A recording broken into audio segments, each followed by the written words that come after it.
Welcome back to Character Issues. It's your boy Blurting While Dead.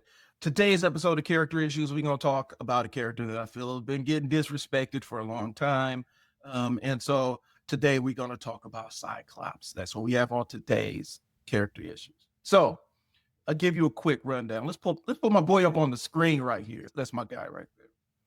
We're going to talk about Cyclops. So I'm going to run down the stats for you right quick. Cyclops, aka Scott Summers. He's been called slim, 6'3", 195 pounds. His affiliations with the X-Men. His powers, I need to break this down because there's a lot of misunderstanding about what Cyclops' actual powers are. Okay. Cyclops' powers are concussive blasts. They're not heat vision, they're not lasers, it's concussive blasts. It's like getting punched with a truck or a boulder or a mountain, depending on how heavy he's hitting you. But the concussive blasts, they're not heat beams. He's also been trained as a battlefield commander since his teenage years. He also has some hand skills. We're going to get into all that other stuff. And then there's also been writing about his ability to see angles and do math equations and things like that on the fly to understand refraction angles and all kinds of other stuff. And he has a superhuman calculating ability. That's in some iterations of the character. It's not cleanly across that thing, but I have seen it displayed in some of the writing with him. I don't think I need to spend a lot of time introducing the X-Men, but for those that are unaware, I'll kind of break it down for you. So the X-Men are born with the X gene. They are born with their powers. They don't develop them through some freak accident or something. It's something that comes around the onset of puberty, sometimes before, sometimes after. And their powers can vary greatly depending on the type of X gene. So it's a crapshoot. X-Men are Charles Xavier's team of child soldiers. I can't really say it's anything other than that, bro. Like in the lore, they are Charles Xavier's child soldiers on the front line to protect humanity and protect mutants. And the lines have been muddied so many times because Charles Xavier is an asshole and he is a seedy asshole. He's a seedy dude. I don't know why people allow him around their children. But Cyclops was Charles' first student, and he's been leading a team since that. So this dude's literally a child soldier. Like that's how he grew up. All right. His optic blasts are strong enough to knock over sentinels or blast through mountains. He's also said, he's also kind of mentioned offhand. I think he was hitting Juggernaut with his beam. So I'm about to hit him with enough energy to crack a planet. We don't know if that's conjecture or whatnot. And he can control the width of the beams. He's trained as a hand-to-hand combatant. He's trained by Wolverine, Captain America, Shang-Chi. He beat Wolverine in a straight-up fight, like in a fist fight. And I think I remember the issue. It was a training mission or something along those lines, or the X-Men were mind-controlled or something. But Cyclops had to put the hands to him. And he was injured. He had broken ribs. He was hurt. And he managed to best a lot of the X-Men in hand-to-hand combat. He's a tactical genius. So he is the X-Men's top field commander. It's him and Storm kind of neck and neck, depending on who's running the operation. He's kind of the X-Men's Captain America when it comes to battlefield strategy. And let's not sleep on it. I mean, the X-Men's heavy hitters are enough to run roughshod over the rest of the Marvel universe. Let's keep it real. Apocalypse, when not contained to an X-Men book, he is an absolute menace. Magneto, here's the thing with Magneto, bro. Like Magneto, I have a West Coast Avengers book where the Avengers are actually coming back from Asteroid M, and Magneto put hands and feet on them. Human Torches, like the android Human Torch is effectively dead. Wonder Man's in a coma. Like they're all beat up. He beat the brakes off of them, right? Cyclops has actually bested Magneto multiple times, especially in his home territory when Magneto has all the advantages.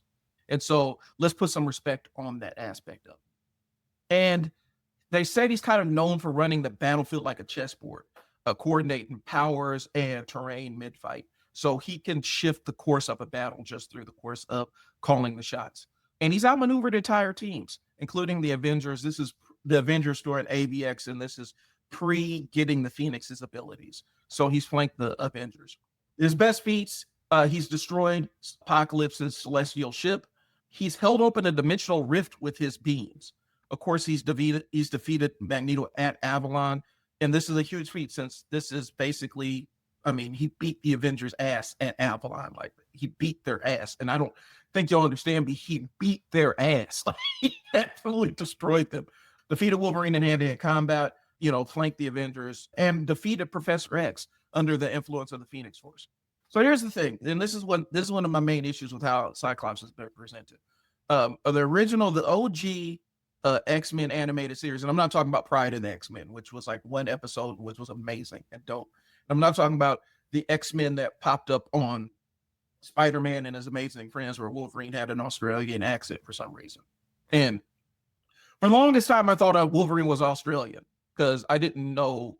I knew Canada was a thing. I knew it was north of us. I did not know what a Canadian sounded like until I got a little bit older. But like Wolverine had an Australian accent and we just rolled with it. But I'm talking about the X-Men animated series of the 90s.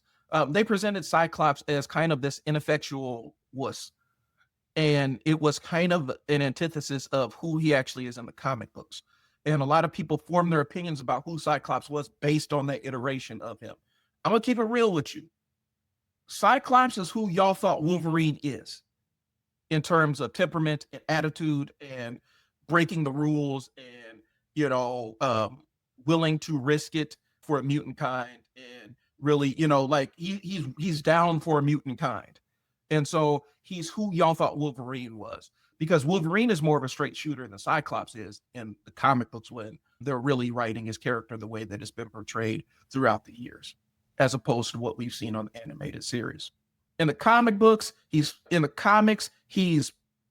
pragmatic, he's cold, he plays dirty, he's willing to do anything to win, anything to assure to keep mutant kind safe. Cyclops is down for it, up to and including rebuilding the X-Men after there was a lot of contention and a lot of argument about whether using children on the front lines was the plan. That caused a huge rift between he and Wolverine, and they started separate schools, and Cyclops school was more child soldiers and Wolverine school was more of a traditional school. And so that's the Cyclops that actually exists in the comic books. It's not this dude that's in the animated series. Okay. So here's the question I have. So let's say Cyclops is out fighting. Juggernaut's not a bad guy anymore. He's actually in the X-Men. But Cyclops is out there fighting Cypher, who is kind of the new Apocalypse. I'll explain that later. Y'all don't have to understand it. I'll explain it at some other point on this channel. So Cyclops is out there. He's going to have to fight Cypher at some point because they're setting that up. And so he's blasting Cypher's team, and like something tickles his nose and he got to sneeze. What happens? Does the optic blast stop? Does Cyclops blow his head off? What happens? I just need to know. These are questions that need to be answered, Marvel. Just make sure you cut my check. So my verdict, Cyclops is been presented as this Boy Scout, like Superman-esque cornball character that he's really not. And the new X-Men animated series has him a little bit more, like X-Men 97 has him a little bit closer to who he actually is and how he utilizes his powers on the battlefield. He is Mr. Hands. Like he delivers them hands fresh and clean and no filler. He will deliver them hands right to your face. And that's kind of that's who he is. He's one of Marvel's best tacticians. When X-Men blend with the Avengers or they have some kind of crossover, Cyclops is one of those cold generals on the battlefield. They will turn to him in the absence of like somebody like Captain America and have him run the place. Okay. He's a dangerous fighter and he's ruthless as hell. He is absolutely ruthless. And when done right, he's Captain America, but a little bit bloodlusted. So let's just keep that in mind. Done wrong, he's the uptight, Wolverine, no kind of guy. And that's just not who he is. That iteration of Cyclops needs to be buried because that's not who he is. And a whole generation of folks my age think that's who he is. And that's really not the case. So put some respect on Cyclops' name, bro. Like I said, you forget that this dude's a child soldier. This dude has been fighting world-ending threats since he was a teenager. He's a teenager. Hey, Magneto got the nuclear bombs, bro. All right, so what we're going to do is that we're going to send out this group of 14 and 15-year-olds, and they're about to go stop this. That's Cyclops. So put a little bit of respect on bro's name. If you have any disagreements with Cyclops or you want to talk about how I'm right, hop in the comments. I'm ready to engage with y'all. Just keep it respectful. You know what I'm saying? It's all love. These are simply just my opinions. I appreciate y'all's time. Thanks for tuning in. This has been Character Issues. Talk to y'all later. Peace.